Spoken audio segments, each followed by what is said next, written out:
자, 여러분 반갑습니다. 자, 이제 우리 사회조사 분석사 문제풀이 들어가 보도록 하겠습니다. 먼저 이제 우리 같이 다뤄야 될 내용 중에서요.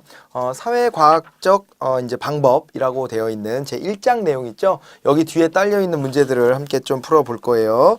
44페이지가 되어 있습니다. 우리 교재로는.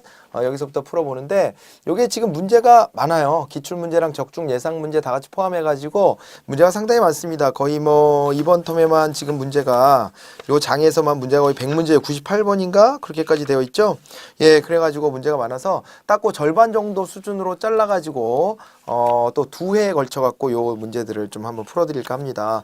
여러분들이 일단 앞에 부분을 공부를 잘 하셨다라고 한다면은 밑에 또 설명들도 있으니까 그걸 참고해가면서 이렇게 보시는 것도 좋은 방법이긴 한데요. 그래도 또 이제 제가 확신도 한번 심어드리고, 그리고 또 우리 앞에 공부했던 내용들 있죠? 본문의 그 이론 공부했던 거, 그 내용들에 대해서 좀 더 다시 한번 복습해 본다라는 취지로 여러분들께 요 강의를 좀 이제 해드리도록 그렇게 하겠습니다. 자, 그러면은 44쪽 바로 가보도록 할까요? 자, 우리가 이제 사회과학이라고 하는 말을 해요. 사회과학이란 말을 하면서 과학적 방법이라는 게 도대체 뭐냐 이런 거였는데, 뭐 이런 기억을 좀 해보시면 됩니다. 우리가 이제 과학이다, 사회과학이다 그러면 사회학 영역에다가 과학적 방법을 도입한 거예요. 근데 과학적이다라고 하면 요 안에는요 실증성 같은 거 있죠. 실증적이다, 실증성 같은 거, 이런 거, 경험성 같은 거 있죠. 이런 게 좀 들어온다라고 보면 됩니다. 그래서 인과관계에 대한 검증이죠. 인과관계인데 사실은요 인간의 행위는 예외들도 있기 때문에 이 상관관계 정도에 머무를 수 있어요. 근데 이제 인간관계를 검증하려고 하는 거, 요것이 바로 이제 과학의 파트가 된다 이렇게 보시면 됩니다. 그러다 보니까는요, 그러므로 여기서 이제 통계 처리 같은 것들이 많이 나오고요. 통계 처리 같은 거를 통해 가지고 어떻게 하는 거예요? 이걸 통해서 법칙을 발견하는 거죠. 그죠? 법칙을 발견하거나 혹은요 일반화하려고 하는 거예요. 법칙 발견, 일반화 이런 거를 하는 건데, 이게 이제 사회학 영역에 접목됐다 그래서 합쳐서 이제 이거를 사회과학이다 이렇게 얘기를 하는 것이죠.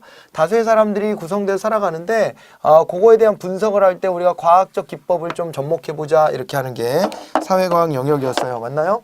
자, 그래가지고 보면은 과학적 조사라는 게 뭐냐 그랬을 때 경험적 검증이다 이런 거 맞는 얘기가 되고요. 과학적 조사를 통해 얻어진 지식은 바뀔 수 있다. 당연한 거예요. 이게 어떻게 조사하느냐에 따라서 결과가 달라질 수도 있을까요? 이게 만약에 팩트를 잘 집어냈다면 그러면은 달라질 리는 없어야 돼요. 그러긴 한데요. 어떤 상황의 변화 같은 것들이 있다 그러면은요. 그게 또 나중에 가서 이 지식이 또 바뀔 수도 있고 그런 거고요. 그다음에 예전에 어떤 오류가 있었다. 그걸 또 이렇게 또 바로잡을 수도 있는 거죠. 그런 가능성은 좀 열려 있어야 됩니다. 그래서 과학적 조사를 통해 얻어진 지식은 바뀔 수 있는 것이다. 이렇게 생각해 보시면 되겠고요. 그래서 조사 방법과 과정이 같더라도 다른 결론이 나올 수 있다 그랬는데요. 조사 방법과 과정이 같다면 다른 결론이 나오면 안 된다 그랬어요. 다른 결론이 나오면 오류예요. 이게 오류. 이 자체가 오류이기 때문에 이걸 인정하기는 좀 어렵죠. 그쵸? 자, 그래서 만약에 설계가 잘 됐고 진행이 잘 됐다면 같은 독립 변수를 넣었을 때 같은 종속 변수가 나와줘야 되는 겁니다. 3번을 답으로 체크하시기 바랍니다. 자, 그 다음에 있잖아요. 2번을 보면 과학적 연구에 대해서 또다시 물어보고 있습니다. 자, 과학적 연구가 자연 발생적이다 라고 말하기는 어렵죠. 자연 발생적이 아니고요. 이거는 뭐 자연 발생적이다 그랬을 때는요, 자연스럽게 뭐 우연히 뭐 한번 그랬어 뭐 이런 정도의 느낌이랄까 그런 거잖아요. 이제 그게 아니라 이거는 좀 이제 이렇게 좀 이제 실증해 볼 수 있고 인과관계가 항상 또 이렇게 같이 성립하고 그래야 합니다. 그 다음에요, 과학적 연구는 복잡하더라도 많은 정보를 제공하는 설명을 추구하는 게 아니라 심플하게 가져야 돼요. 간결하게 결론이 나와줘야 되고, 과학적 연구는 경험적으로 검증이 불가능할 수도 있다 그랬는데 과학적 연구는 경험적으로 검증이 가능해야 됩니다. 아까 경험성 얘기했어요. 자, 그래서 4번이 답이 되는데요. 과학적 연구는 일반적으로 단순한 상관관계에서 벗어나 이론을 바탕으로 인과관계를 설명하려고 한다. 이렇게 되어 있어요. 이 인과관계를 규명을 정확하게 해주려고 합니다. 그런데 인간의 어떤 사회행위는 100%는 아닐 수도 있으니까 이 상관관계로 떨어질 수도 있어요. 그런데 가능하면은 계속 이 인과관계 쪽으로 이 정확하게 앞뒤가 맞아 떨어질 수 있게 끌어내 주는 것이 과학적 연구의 특징이 되는 거죠. 답은 4번이에요. 4번. 그 다음에 3번 실증주의적 과학관에서 주장하는 과학적 지식의 특징과 거리가 먼 것 그랬으니까 직관성입니다. 직관성. 직관이다 그랬을 때는요. 느낌 왔어. 뭐 이런 거잖아요. 그분이 오셨어. 이런 식의 느낌으로 가는 것이기 때문에 당연히 요거는 배제가 되어야 합니다. 자, 그 다음에 다음 중 과학적 연구에 관한 설명으로 옳은 것도 물어봤습니다. 연구의 결론은 자료가 제공하는 범위 안에서 내려져야 한다. 당연하죠. 안 그러면은요, 막 추정하고 막 이제 자기 마음대로 막 이거 발전시켜 나가고 연구자가 막 이렇게 하면 안 돼요. 자기 직관 막 이런 거 통찰력 막 이런 거 막 동원하고 막 이러면 이제 그 과학성은 조금 약해질 수밖에 없는 겁니다. 그렇기 때문에 1번을 바로 답으로 찾아가셔야 되겠고요. 2번에서는 잘못된 말이 주관적이라는 말이잖아요. 주관적으로 수행한다. 여기서 이 주관적이란 말이 잘못됐습니다. 예측을 위한 연구는 이론에 근거할 필요가 없다 그랬는데 이 이론의 근거가 되어야죠.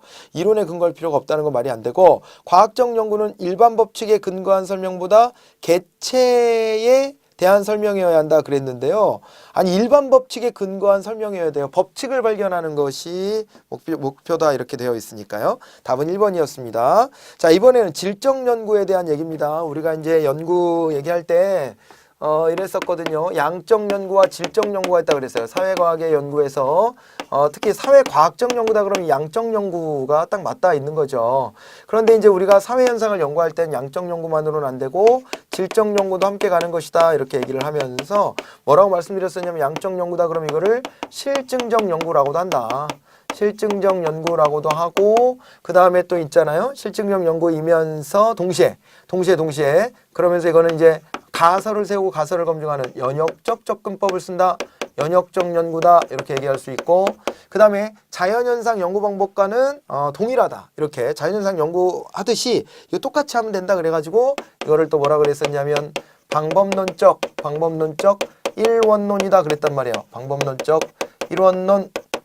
자, 이렇게 갔고요. 질적 연구 이쪽으로 가보면은요. 자, 질적 연구는 해석적 연구죠. 연구자의 직관적 통찰이 여기선 중요합니다.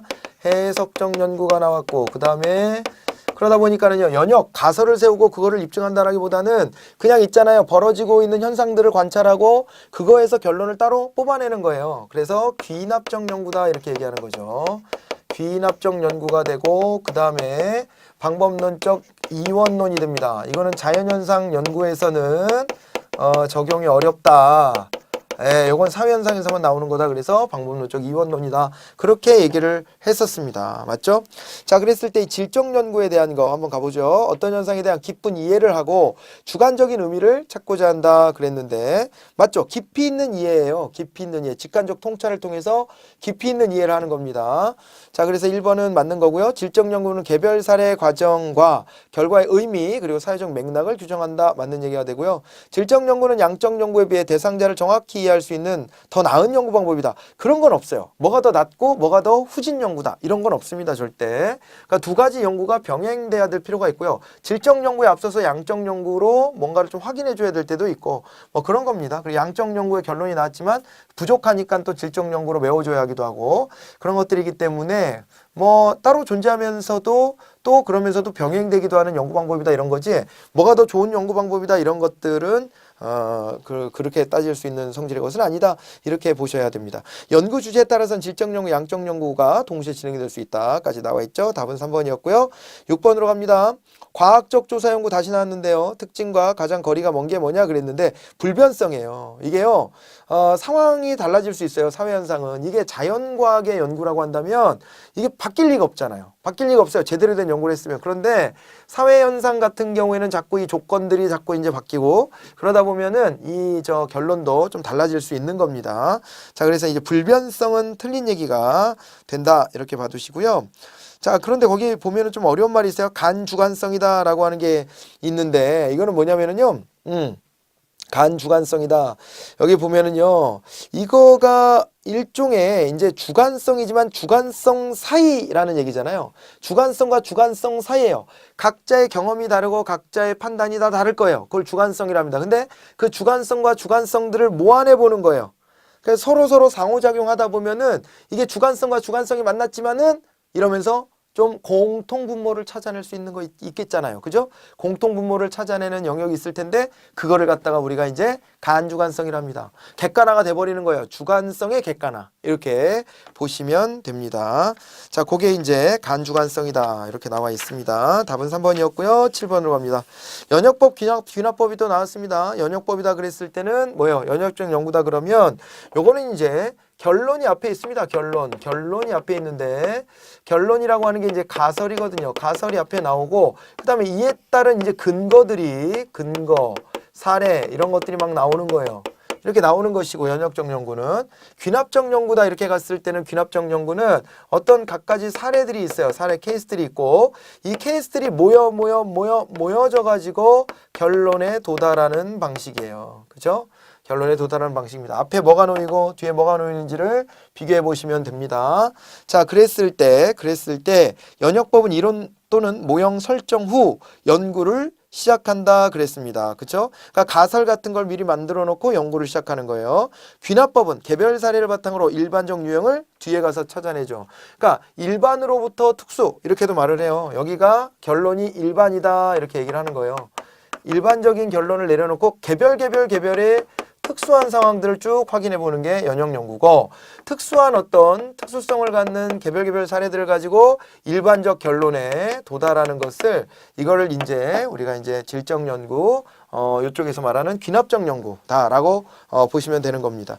그래가지고 2번이 맞고요. 3번 기존 이론의 확인을 위해서는 귀납법을 주로 사용한다 그랬는데요. 연역법이 더 낫죠. 연역법은요. 뭔가를 검증하고 그 법칙성 같은 거를 확인할 때는 더 도움이 됩니다. 더 도움이 되고요. 귀납법이다 그랬을 때는 귀납법 같은 경우는 요거는 아무래도 이제 있잖아요. 뭐 새로운 거를 추가하거나 할 때 그럴 때 한번 우리가 또 이제 직관적으로 통찰에 들어가는 이런 방식으로 따라가면 더 나을 수 있죠. 연역법은 추상적인 것으로부터 특수한 것을 추론해내는 것이다 그랬는데 일반적인 거를 따르게 말하면 추상적인 거가 돼요. 예, 여기서부터 특수한 것들을 근거들로 쫙 열거하는 방식입니다. 7번의 답은 3번이 됩니다. 연구 방법으로서의 연역적 접근법과 귀납적 접근법에 관한 설명으로 틀린 것은 또 이렇게 나와 있습니다. 자, 그래서 뭐 틀린 것을 찾아보면은 말이죠. 틀린 걸 찾아보면 2번 같은 거 헷갈려 하지 마세요. 귀납적 접근법은 현실 세계에 관한 관찰을 먼저 하고 그거에 대해서 일반화를 추가한다고 경험적이라는 말도 막 붙여놓고 그러니까 거기에서 막 뭐지 막 이러실 수도 있는데 경험적 일반화다라고 했을 때 거기에서 이제 여기에 특수한 사례들을 통해서 일반화를 시도하는 것을 그런 식으로도 말할 수 있어요. 그거를 좀 구분을 해보시기 바라겠고 연역적 접근과 귀납적 접근은 상호 보완성이 있다라고 하는 것도 체크해 보시면 되겠고요. 연역적 접근법은 탐색적 연구, 귀납적 접근은 가설 검증에 주로 사용된다 그랬는데 자 이건 반대로 돼 있네요. 그래서 답이 4번입니다. 연역적 접근에서 가설 말씀드렸습니다. 자, 그 다음에 9번으로 갑니다. 연구 문제가 학문적으로 뜻이 있는 것이라고 할 때 학문적 기준과 가장 거리가 먼 게 뭐냐 그랬는데요. 학문적으로 뜻이 있으려면 좀 다른 연구랑 좀 달라야죠. 독창성이 좀 있어줘야 돼요. 남들이 이룩하지 못했던 것 그 영역으로 들어가서 거기서 나름의 성과를 내야 합니다. 예, 그래서 독창성을 가져야 되고 이론적인 의의를 지녀야 하고요. 이론적으로 의미가 있어야 되고 경험적인 검증 가능성도 있어야 합니다. 경험적인 검증 가능성. 그래야지 이게 과학적으로 검증도 되고 뭐 이래가지고 아니면 뭐 해석적 연구라고 한다 할지라도 여러 특수한 어떤 사례들을 통해서 타당한 결론이라고 하는 그 공감대 끌어내야 되거든요. 그런 것들이 학문적으로 필요한데요. 실천적인 유관 적합성이다 이랬을 때는요. 이거 현실 문제 해결하는데 좀 적합해야 된다 뭐 이런 얘기가 되기 때문에 이거는 말 그대로 뭐 그 4번에 실천적이란 말이 나와 있는 것처럼 요거는 이제 실천적 기준에 해당되지 학문적인 그 기준하고는 좀 거리감이 있습니다. 학문은요. 그냥 알아내는 거 자체만으로도 의미가 있어요. 이것이 현실에 접목되면 더 좋은 거죠. 그런데 현실에 접목이 안 된다 그래서 그 알아냄 자체가 무의미하다라고 말할 수는 없어요. 예, 그렇게 봐두시기 바랍니다. 그 다음에 10번으로 갑니다. 추상적 구성 개념이나 잠재 변수의 값을 측정하기 위해서 측정할 내용이나 측정 방법을 구체적으로 정확하게 표현하고 의미를 부여하는 것이다. 이렇게 되어 있습니다. 그러니까 추상적인 개념에다가 이거를 수치화하기 위해 가지고 예, 측정 방법상 여기다 의미를 부여한다. 자, 우리가 행복도 이런 거 말하면 된다 그랬죠. 행복도다 그럼 뭐라 그랬어요? 행복도다 그러면 우리 행복이라는 추상적 개념을 구체적인 개념으로 끌어내기 위해 가지고 개념을 조작적으로 정의한 것이다. 이렇게 얘기했단 말이에요. 그랬죠? 그걸 기억해 보시면 됩니다. 그래갖고 요 양적 연고, 실증적 연고 요거 할 때 요때 이제 주로 쓰이는 방법이 바로 개념의 조작적 정의가 있는 거죠. 여기는 개념의 조작적 정의가 튀어나오는 거예요. 조작적 정의. 추상적 개념을 구체화하기 위해서 개념의 조작적 정의 같은 게 필요하고 해석적 연구에서는 이런 거 없이 그냥 개념적인만 있으면 되고 여기서는 이제 직관적 통찰이라고 그랬습니다. 직관적 통찰 같은 게 중요하고 이렇게 비교를 좀 해보시면 돼요. 개념의 조작적 정의는 양적 연구, 실증적 연구에서 주로 쓰는 방식이다. 자, 조작적 정의 1번이 답이었습니다. 그 다음에 11번입니다. 과학적 조사 방법의 일반적인 과정이다 그랬습니다. 이거는 그냥 순차적으로 따져 주시면 됩니다. 먼저 주제가 뭐냐 이거를 파악을 하고 주제를 선정하고 그 다음에는요 이거에 따라 가지고 이제 가설을 만들어야 돼요. 가설을 만들고 가설을 만들었으면은 이제 어떻게 연구할지 연구 설계를 해줘야 됩니다. 그 다음에는 그에 따라서 자료 수집하고 그 다음에 자료를 분석해주고 보고서 작성하면 되죠. 그 순서 그대로 따라가는 게 3번이 되겠네요. 자, 탐색적 조사라는 말이 나왔습니다. 또 탐색적 조사. 탐색 조사다 그랬을 때는요. 연구에 들어가기 앞서서 본격적인 연구에 들어가기 앞서서 그의 탐색을 해보는 거예요. 그래서 이게 답이 4번이 되는 겁니다. 연구 문제를 발견하고 변수를 규명하고 가설의 도출을 위해서 실시하는 조사다 이렇게 되어 있죠. 예비조사에 해당되는 거 이거를 탐색적 조사라고 합니다. 자, 그 다음에 사회과학 연구의 목적별 종류와 가장 거리가 먼 게 뭐냐 이렇게 되어 있는데요. 자, 보면은요. 사건이나 현상을 설명하는 것이고 사건이나 상황을 기술하기도 하고요. 그죠? 사건이나 상황을 예측하기도 합니다. 사회과학은. 그런데 이론이나 가설을 검증하는 것이다 그랬잖아요. 예, 이론이나 가설을 검증한다 이렇게 했을 때는 자연과학에서도 이렇기는 해요. 그러니까 우리가 살아가는 현실 속에서의 인과관계를 쫙 이렇게 설명 방식으로 하기도 하고 그냥 벌어진 현상을 기술해 주기도 하고 이런 걸 바탕으로 미래 예측도 해보고 그에 대한 대안도 우리가 한번 생각해보고 이렇게 하는 게 이제 사회과학 연구의 목적에 부합한다 이렇게 볼 수가 있는 건데요. 그런데 이제 이론이나 가설을 검증하는 것은 그냥 과학성 그 자체에서도 이렇게 말할 수 있는 것이기 때문에 얘를 따로 떼어서 구분을 좀 지어보시면 되겠습니다. 그 다음에 14번으로 갑니다. 다음 중 탐색조사의 연구 목적을 반영하고 있는 것이 아닌 게 뭐냐 이랬습니다. 탐색조사. 자, 요거에서 보면은요. 네. 여기 연구 주제와 관련된 변수에 대한 통찰력, 보다 정교한 문제와 기회 파악, 연구의 실행 가능성 같은 것들을 이제 저 탐색조사를 통해서 하는 것인데 그런데 이론적 예측 또는 원칙의 검증 그랬습니다. 예. 특히 그 원칙을 검증한다 이렇게 되어 있으면은요. 이거는 설명적 조사랑 관련이 있어요. 설명적 조사. 원칙을 검증한다 그랬을 때에는 이 인과관계가 제대로 성립된 것인가 이것에 대해서 막 설명해 보려고 하는 것이거든요. 그렇기 때문에 탐색조사하고는 좀 거리감이 있습니다. 2번을 답으로 찾아가시고요. 우리 1차 자료가 있고 2차 자료가 있다 그랬어요. 1차 자료다 그랬을 때는 날거 그 자체. 예, 그래서 실제 벌어지고 있는 사회 현상 속에서 뭔가를 뽑아낸 게 1차 자료고요. 2차 자료다 그랬을 때는 누군가가 그걸 정리해 놓은 거예요. 정리해 놓은 자료를 활용할 때도 많이 있죠. 정리해 놓은 자료를 활용할 때가 많이 있는데 그 정리해 놓은 자료를 활용할 때 그거를 갖다 우리가 이제 2차 자료다 이렇게 말을 하는 겁니다. 2차 자료. 그래서 2차 자료에 대한 설명으로 옳은 것은 그랬는데 조사자가 현재 수행 중인 연구의 목적을 달성하기 위해서 적절한 조사 설계를 통해서 직접 수집한 자료다. 이러면 이건 1차 자료예요. 1차 자료. 1차 자료가 되고 그 다음에 있잖아요. 네. 오히려 2차 자료는요. 이렇게 1번처럼 해놓은 이 수집한 자료를 정리해 놓았을 거 아니에요. 정리해 놓은 거를 갖다가 쓰는 거니까 그러니까 시간과 비용이 훨씬 더 절감이 될 수 있다 이렇게 봐두시면 되겠습니다. 아시겠죠? 그래서 3번을 답으로 찾아가시면 돼요. 1차 자료에 비해서 비용과 시간을 많이 절약할 수 있더라 이렇게 봐두시고 자, 그 다음에 기술적 조사, 설명적 조사 아까 앞에서 얼추 말씀을 드렸는데 설명적 조사다라고 하면 인과성에 대해서 분명하게 쫙 다 써주는 방식이고 기술적 조사다 그랬을 때는 기술이라고 하는 것은요 지금 벌어지고 있는 현상 그 자체를 묘사해 주는 것이다 이렇게 생각하시면 됩니다. 자, 그랬을 때 1번 설명적 조사는 물가조사와 국세조사 등 어떤 현상에 대한 이해가 주목적이다. 현상에 대한 이해가 주목적인 것은 기술적 조사에 해당이 돼요. 그래서 1번이 바로 답이 되는 거고 설명적 조사라고 하는 건 인과성을 밝히는 것이기 때문에 시간적 선행성이라는 것들이 또 이제 나오게 되겠죠. 그런 식으로 해가지고 비교를 좀 해두시면 되겠습니다. 그 다음에 17번입니다. 다음 중 실험의 특징과 가장 부합하는 게 뭐냐 그랬습니다. 실험입니다. 이제 우리가 이제 자료 수집을 할 때 실험의 방식을 취하기도 하는 거잖아요. 그죠? 그러니까 자료 수집의 방법도 여기에서 좀 이렇게 나눠졌습니다. 여기 이제 양적 연구다, 실증적 연구다, 연역적 연구다, 방법론적 이론론이다 이랬을 때는 이때는 이제 자료를 수집할 때, 서베이 같은 방식 같은 게 좀 있잖아요. 그죠? 자료 수집을 할 때 자료 수집은 서베이 같은 게 있다. 서베이 같은 거를 해보기도 하고 그 다음에 이제 실험법 같은 거를 사용하기도 한다. 실험법 뭐 이렇게 얘기를 했습니다. 그 다음에 여기 질적 연구, 해석적 연구, 귀납적 연구, 방법적 이론론 그랬을 때의 자료 수집의 방법은 뭐가 있냐.